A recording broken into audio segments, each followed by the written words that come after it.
এত বড় একটা লিডার যদি তার ফেসবুকটা কন্ট্রোল করতে না পারে, হ্যাঁ, তার টুইটার আইডিটা যদি সে কন্ট্রোল করতে না পারে, তাহলে সে এত বড় একটা দেশ কিভাবে কন্ট্রোল করবে? তারা সকলের কাছে গণহারে জান্নাতের টিকিট বিক্রি করতেছে, যেটা মুড়ির থেকেও বাংলাদেশে গণ হয়ে গেছে। এত মুড়ি মনে বাংলাদেশে মনে হয় নাই। যে আপনি যদি দাঁড়িপাল্লায় ভোট দেন তাহলে আপনি ইসলামের পক্ষে, আপনি যদি দাঁড়িপাল্লায় ভোট না দেন তাহলে আপনি ইসলামের বিপক্ষে। তা আসলে এই দিয়ে উনি কি বুঝাইলো? এই জামাত আজকে ইবলিশ শয়তানের রূপ ধারণ করেছে। ওরা হচ্ছে যে মানুষের ঈমান নষ্ট করার জন্য যত ধরনের পলিসি আছে ওরা সবই করে যাচ্ছে। আপনার লক্ষ্য করবেন ওদের কিছুদিন আগে ওদের এক এই নেতা বলেছেন ফেসবুকে ওনার নাকি ফেসবুক আইডি হ্যাক হয়ে নাকি একটা নারী বিদ্বেষী একটা পোস্ট হয়ে গেছে। আচ্ছা, এত বড় একটা লিডার যদি তার ফেসবুকটা কন্ট্রোল করতে না পারে, হ্যাঁ, তার টুইটার আইডিটা যদি সে কন্ট্রোল করতে না পারে, তাহলে সে এত বড় একটা দেশ কিভাবে কন্ট্রোল করবে? এতদিনে স্বৈরাচার হাসিনা অনেক চেষ্টা করেও এই বট বাহিনীকে দমন পীড়ন করতে পারেনি। তারা, আমরা যতটুকু তথ্য পেয়েছি, তারা বিভিন্ন আইডির পেছনে লক্ষ লক্ষ টাকা বুস্ট করে তাদের এক একজনের আইডি 30টা 40টা করে।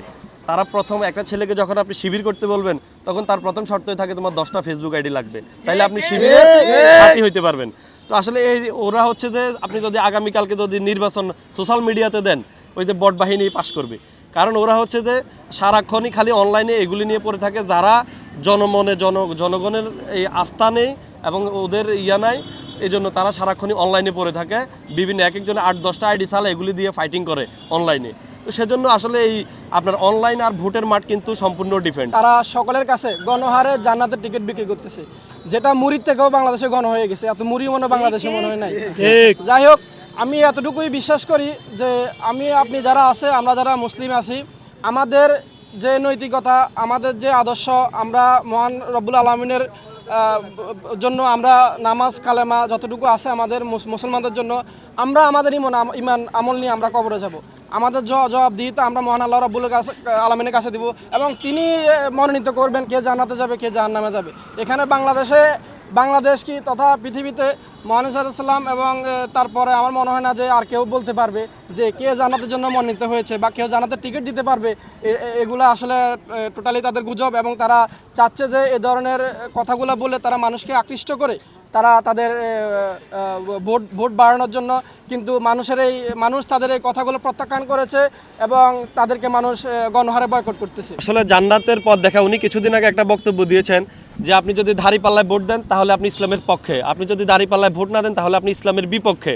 তা আসলে এই দিয়ে উনি কি বুঝাইলো?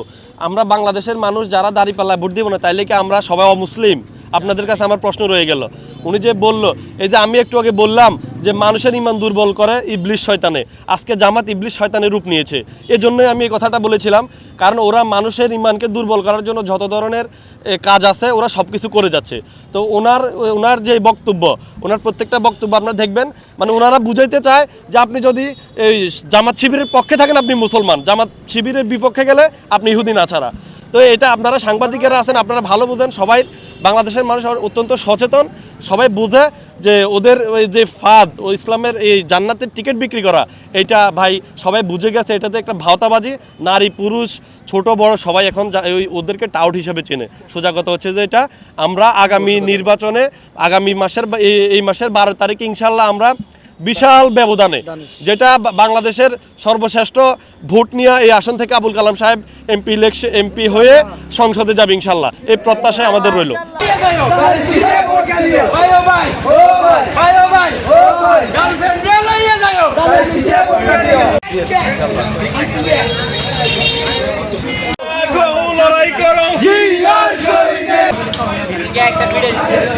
আন্টি আসসালামু আলাইকুম।